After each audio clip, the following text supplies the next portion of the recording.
In this slide, what you will notice is that we're looking at a comparison of 8th graders, 10th graders, and 12th graders that have used marijuana. It looks at a lifetime, past year, past month, and a daily use. So 8th graders' daily use is 1.1%, which goes up to 12th graders on a daily use was 6.5%. And you can look at the comparisons. Some of the newer drugs on the market that are marketed toward our children, teenagers, and young adults is spice and salvia. Spice refers to a wide variety of herbal mixtures that produce experiences that are similar to that of marijuana, such as elevated mood, relaxation, altered perception, and in some cases, the effects have even been reported to be stronger than those of marijuana. Some users reported psychotic effects like extreme anxiety, paranoia, and hallucinations. Spice initially was marketed as a safe, legal alternative to marijuana use.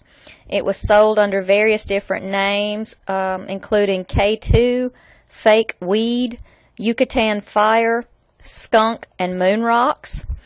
It clearly states on the package, however, not for human consumption.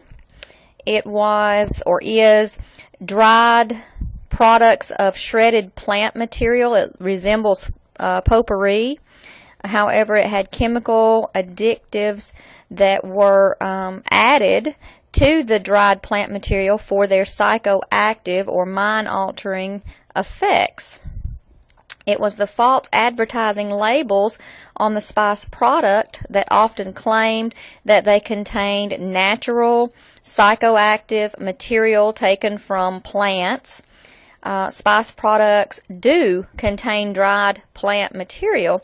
However, a chemical analysis of this dried plant shows that their active ingredients are not natural. They are synthetic or designer man-made compounds of marijuana or cannabinoids. For a couple of years, spice was a mixture that was easy to purchase. It was sold in gas stations. It was sold over the internet. But because the chemical components used in spice have been determined to have such a high potential for abuse and no medical benefit, the DEA has stepped in and has designated that the 5 active chemical substances most frequently found in spice are now classified as Schedule I controlled substances, which makes it illegal to sell, buy, or possess spice. Spice products are popular mostly among our young adults. Of the illegal drug use, most by high school students, spice was second in line with marijuana. Spice is more popular among boys than it is with girls at a 2-to-1 ratio. There was such an easy access and such a misrepresentation or a misconception that spice products were natural and harmless that also contributed to its burst on the market and its popularity. Another selling point for the spice was that the chemicals used in spice were not easily detected in standard drug testings. Bath salts. Bath salts are a new family of drugs that contain one or more man-made chemicals. The chemicals that it contains are related to the cathinone or the amphetamine-like stimulant, such as found in methamphetamine and ecstasy.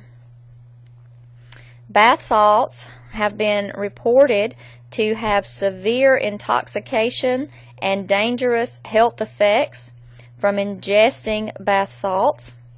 These reports have been made that the drug is a very serious and growing public health concern and safety issue.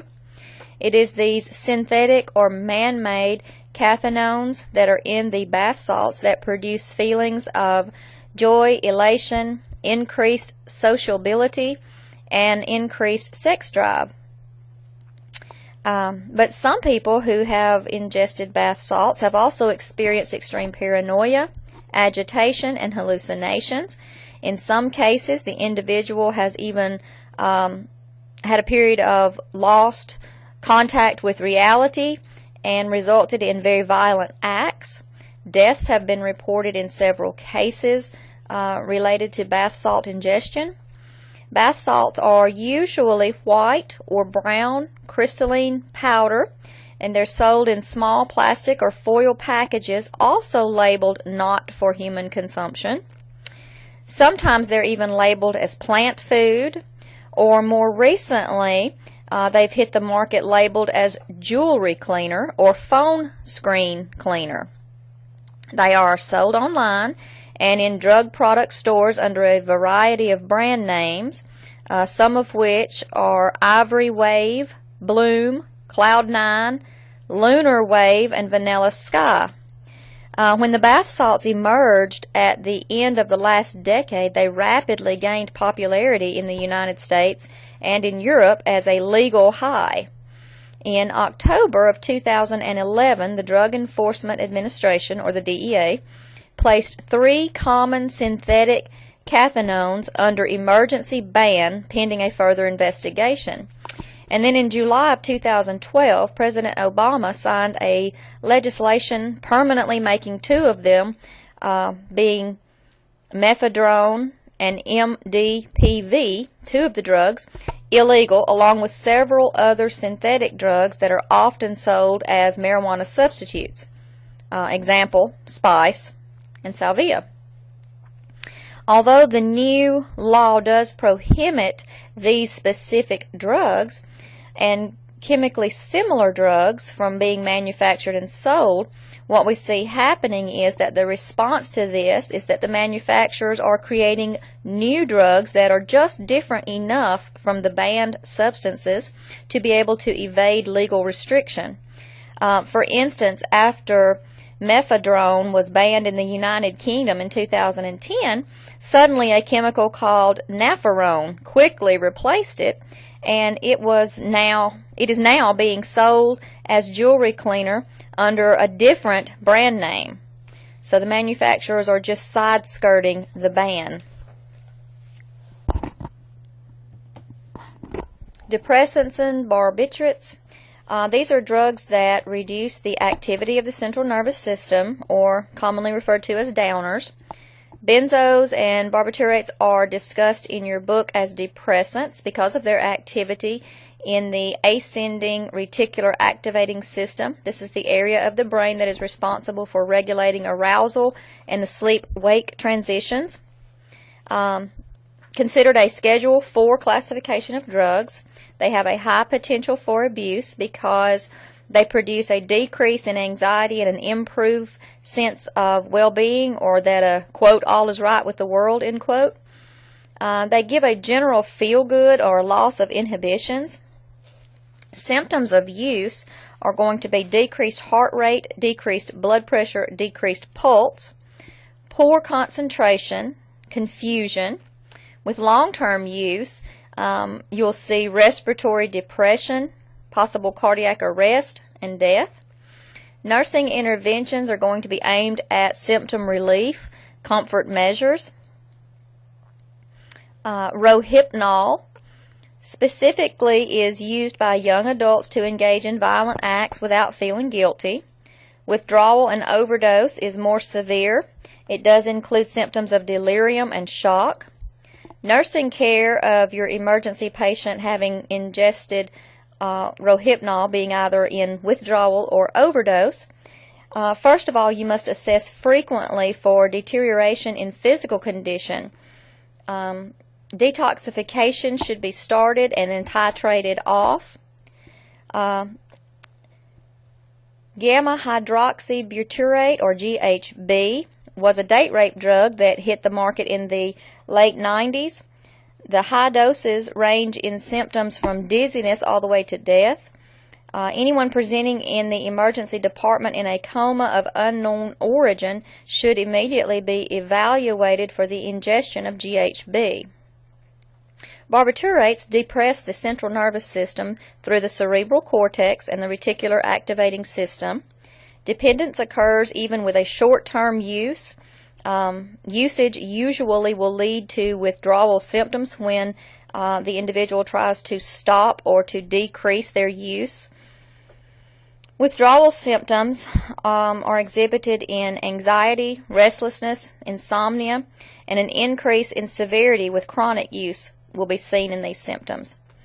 Along with withdrawal symptoms, the patient may present physical illnesses such as nausea and vomiting, abdominal cramping, seizures. This can be life-threatening. Overdose symptoms of barbiturates are respiratory depression, coma, and pinpoint pupils.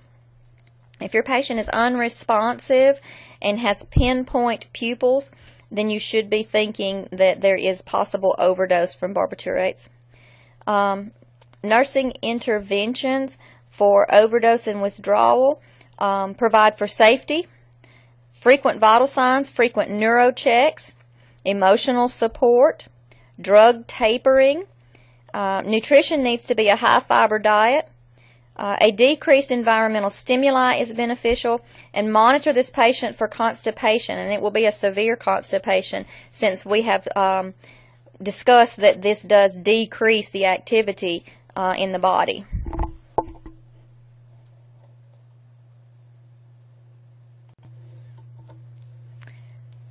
Opioids are drugs made from the Asian poppy seed or produced as synthetic drugs that can also produce the same effects of the opium plant. Some examples would be codeine, morphine, or heroin. It acts in the brain and the receptor sites of the central nervous system. It also causes central nervous system depression as well as GI system effects. It causes the anti-diarrheal effects of such as Lomotil. Has a high potential for abuse. The withdrawal symptoms are varied and can range from very mild to death. The grade 3 of the categories of opiate withdrawal is the most dangerous of the grades. Heroin, which has no medical use, can cause fatal overdose and spontaneous abortions during pregnancy. The individual has an immediate rush effect, which can continue for hours. The patient will experience dry mouth, a feeling of heavy extremities, a warm flushing feeling throughout the body, and alternating wake and sleep cycles. Chronic use of opioids can cause emaciation, infections, cellulitis, and liver disease. Morphine, heroin, and codeine will show positive in a urine drug screen for anywhere from 2 hours up to 3 days post-ingestion. Opioids require emergency care in 3 situations, 1 being a level of intoxication, 2 being a level of overdose, and 3 being a level of withdrawal.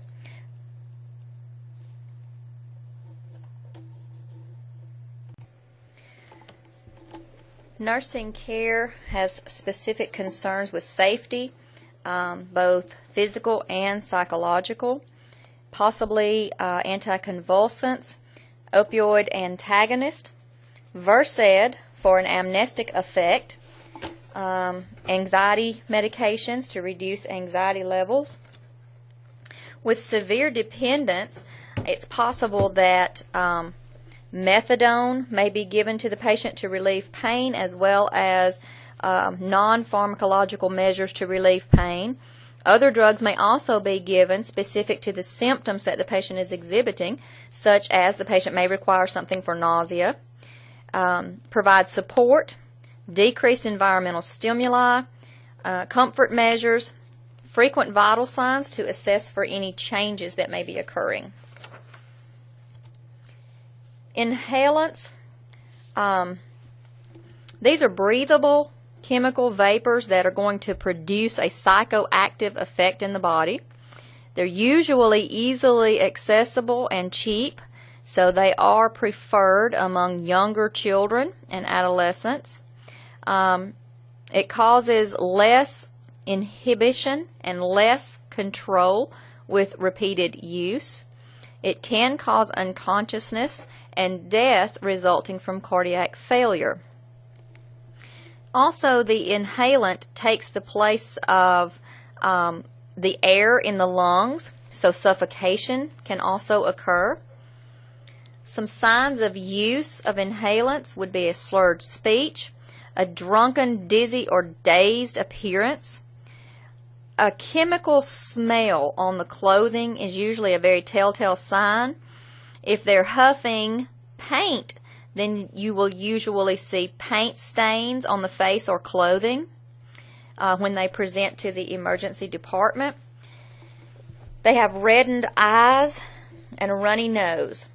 Nursing interventions are to be supportive, provide antidotes for toxicity, and explore the underlying reasons for why the inhalant or the huffing has taken place.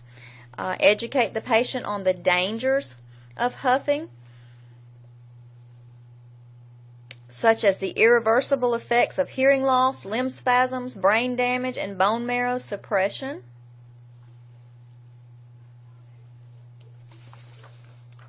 Steroid use. This is growing in popularity among our younger athletes because it can boost athletic performance, but it also comes with complications. Anabolic steroids. These are for muscle building. Androgenic steroids will increase masculinity.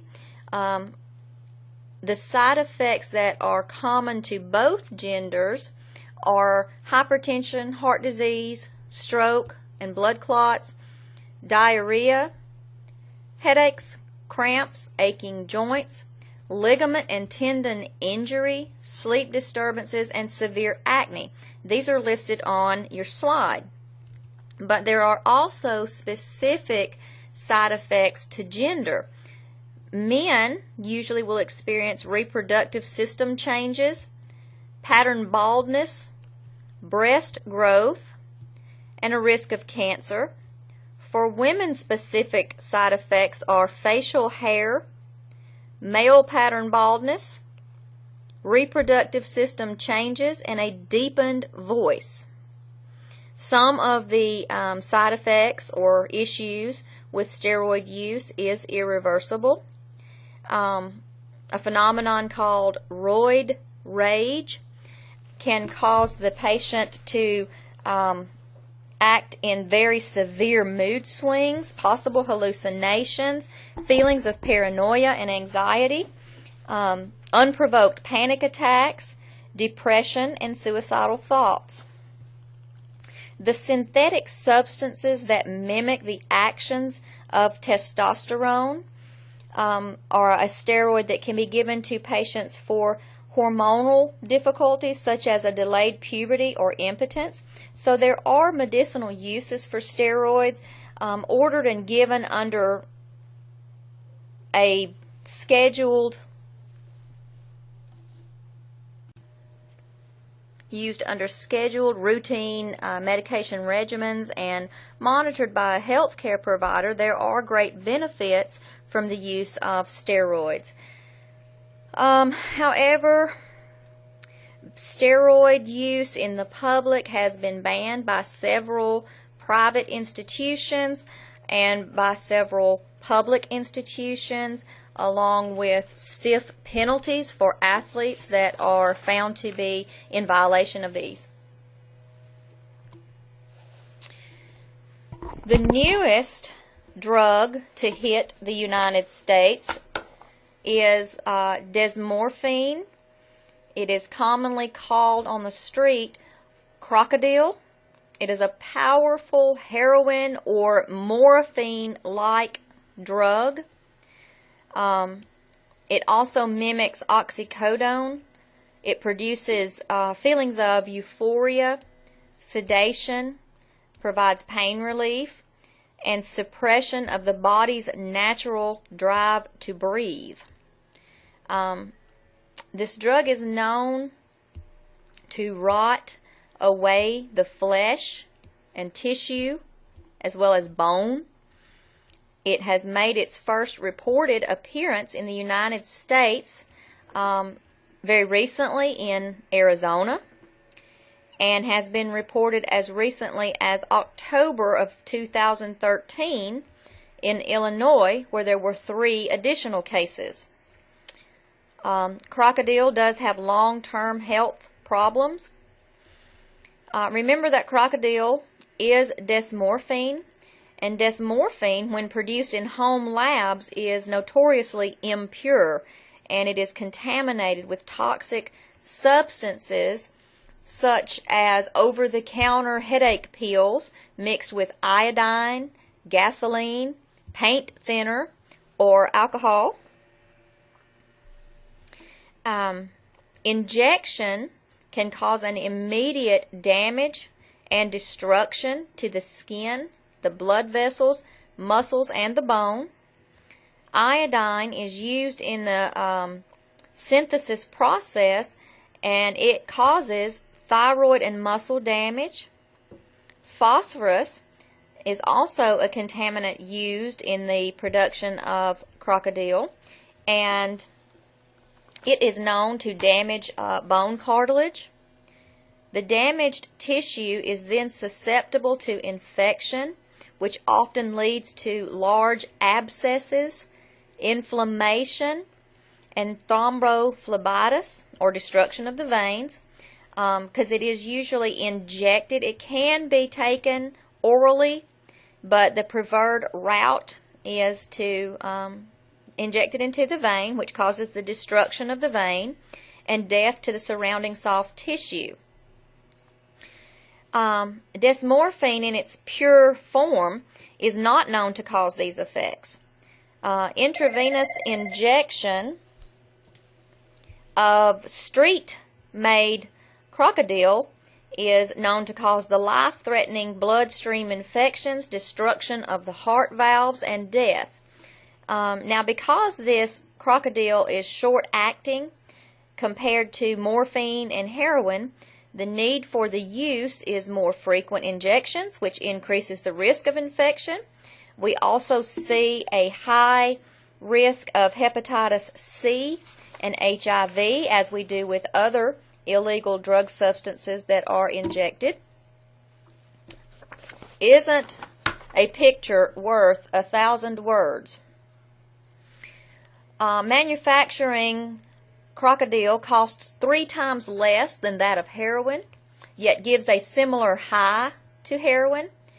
After beginning the use of crocodile, the average life expectancy after crocodile became popular in Russia, the average life expectancy was 2 to 3 years.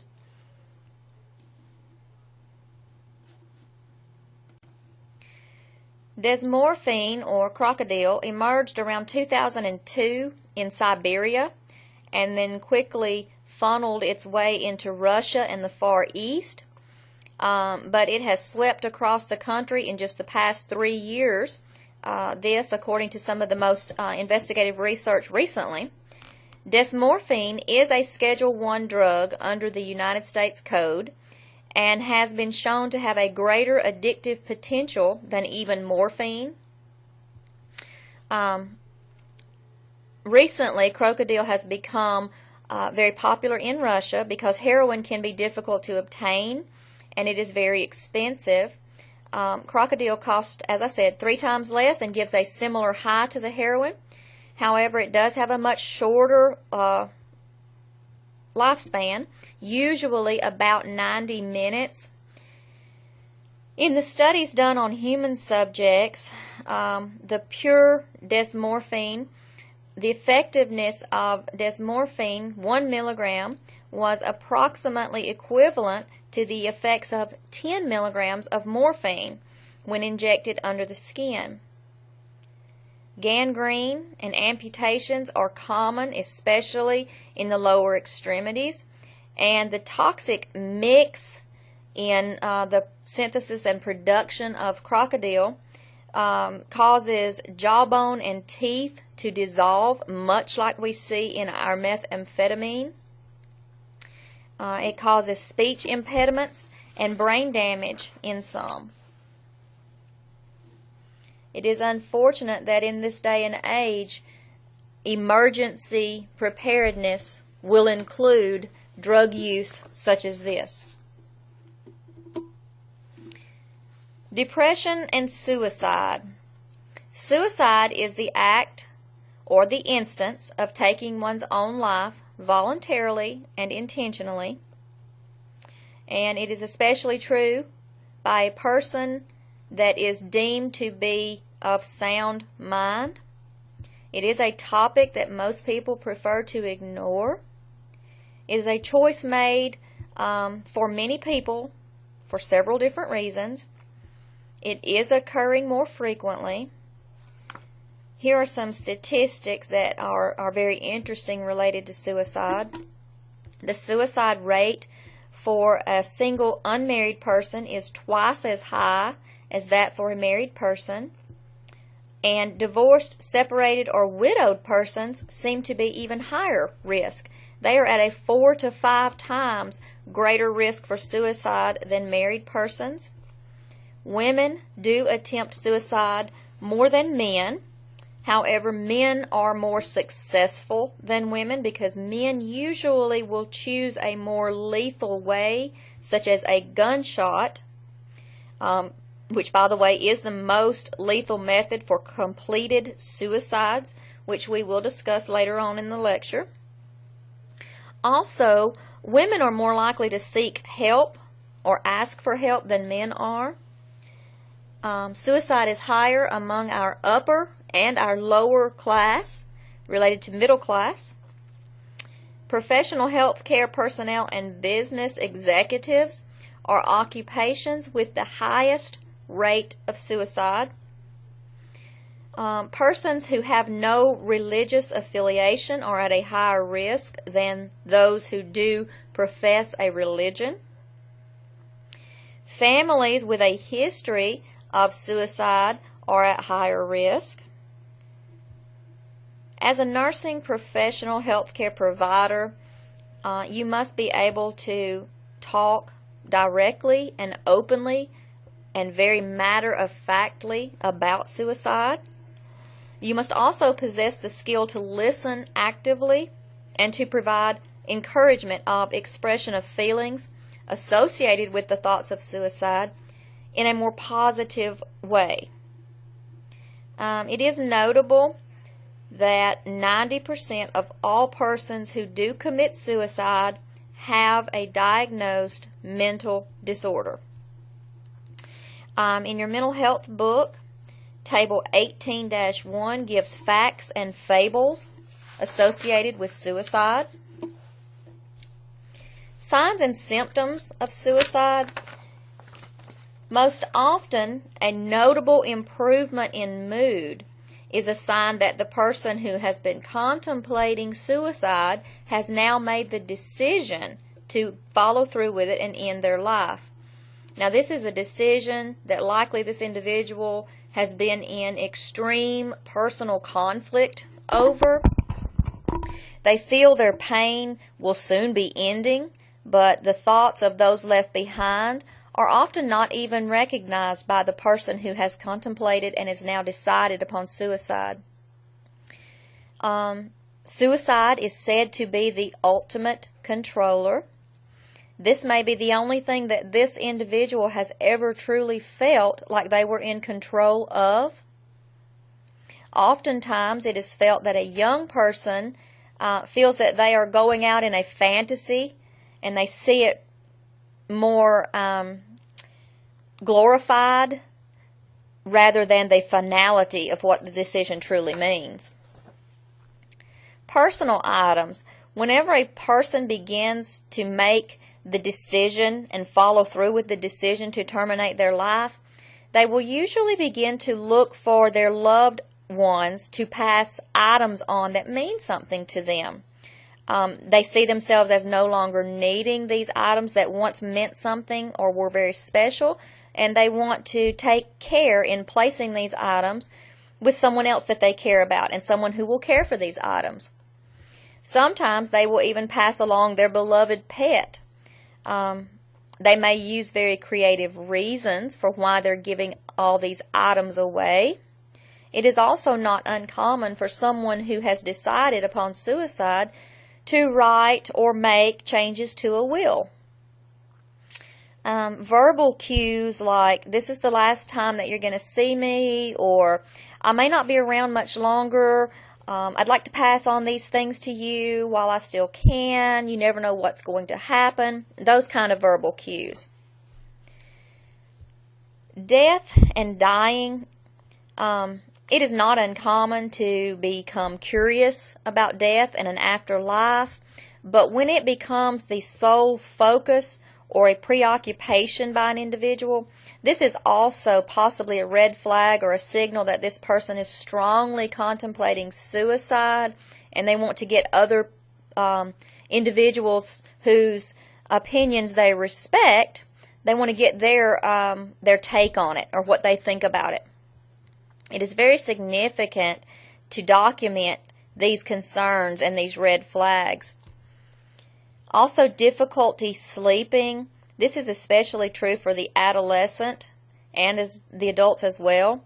Episodes of sleep difficulty should never be ignored, especially if difficulty sleeping occurs in the age group that normally sleeps uninterrupted for 6, 8, or 10 hours on into the afternoon, which is known for your teenagers and young adults to sleep extended periods of time. So if difficulty sleeping is observed in this age group, it should definitely be researched a little bit further.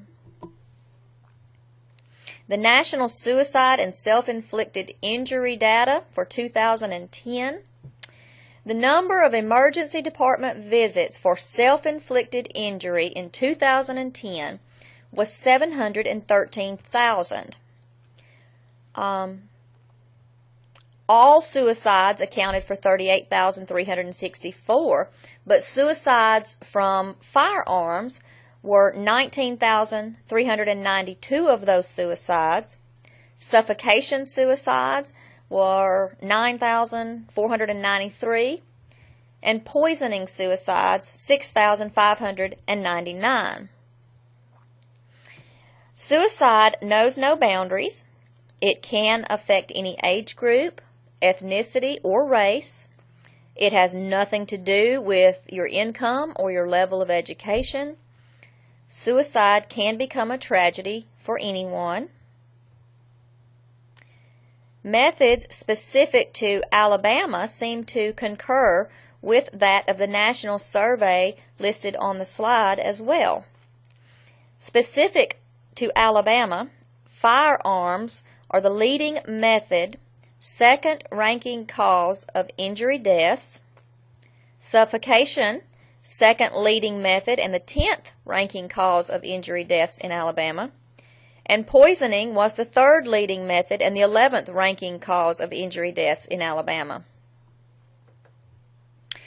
If we look at and ponder that, if half of the undetermined intended poisonings were self-inflicted, if that were to be true, then suicide rate would also increase 2%. Because on the slide, it says that suicide by poisoning for intention was 6,599. But if even half of the undetermined poisonings, if we could determine that those were intended to be self-inflicted suicides, then that number on the slide would rise by 2%. The Suicide Prevention Resource Center is where I got the information on the next couple of slides. This is continuing with facts that were obtained from 2000 to 2004, and these facts are also specific to Alabama. White, non-Hispanic suicide rate is 2.7 times greater than that of the African American or non-Hispanic rate. Males, 81% of suicide deaths, and it is the 9th ranking cause of death among males in the Alabama state. Females accounted for 19% of suicides and is the 17th ranking cause of death in the state of Alabama. So therefore you can see that the male suicide rate is 4.7 times greater than that of the suicide rate for females. The average medical cost, $2,868. Average work loss cost per case, $977,588.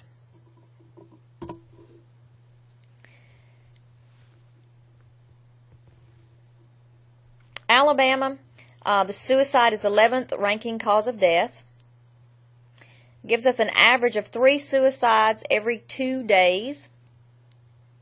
And then when you look at the attempts, there were 2,901 hospitalized attempts that were unsuccessful suicides in 2004. The hospitalized attempt rate, 68.6 per 100,000 people, which gives us an average of 55 suicide attempts that are unsuccessful every 7 days. 70 plus years is the highest suicide age rate, accounting for 14% of suicides in Alabama. Now your book says nationally that the average age is highest in 50 plus age group, but specific to Alabama it's 70 plus. This is a rate of 2.4 times greater than the rate that we see suicide in 15 to 19-year-olds.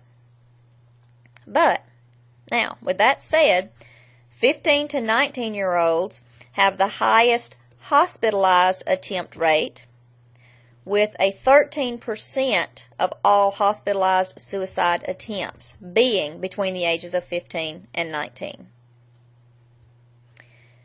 The female attempt rate is 1.5 times higher than the male unsuccessful attempt rate. Male suicide attempts in Alabama in 2004 were approximately 1,500, with an average of 400 successful suicides. If you compare that to the female suicide attempts in Alabama in 2004, there were 1,800 attempts at suicide by females, and the average was 75 successful suicides. So certainly women do attempt it more, but men are more successful, as we said earlier. The costs for a suicide attempt in the state of Alabama, the average medical cost per case, $8,789, and the average work loss cost per case was $12,584. Suicide among our adolescents. It is the 3rd leading cause of death among our young people. It results in about 4,400 deaths a year. For every suicide that we know about, there are at least 100 suicide attempts in our adolescent age group. In the survey done, nursing professionals found that suicide being the 3rd leading cause of death among our young people, for every suicide attempt, over 14% of high school students admitted that they have considered suicide, and almost 7% of that 14 admitted that they had attempted to kill themselves. Nursing professionals have to be direct. You just have to open this topic. You have to be matter of fact. Listen very actively and provide as much encouragement and positive feedback, coping skills, coping mechanisms, new ways of dealing with whatever pressure the adolescent is feeling that caused them to feel that suicide was the only way to answer the pain and suffering they are going through.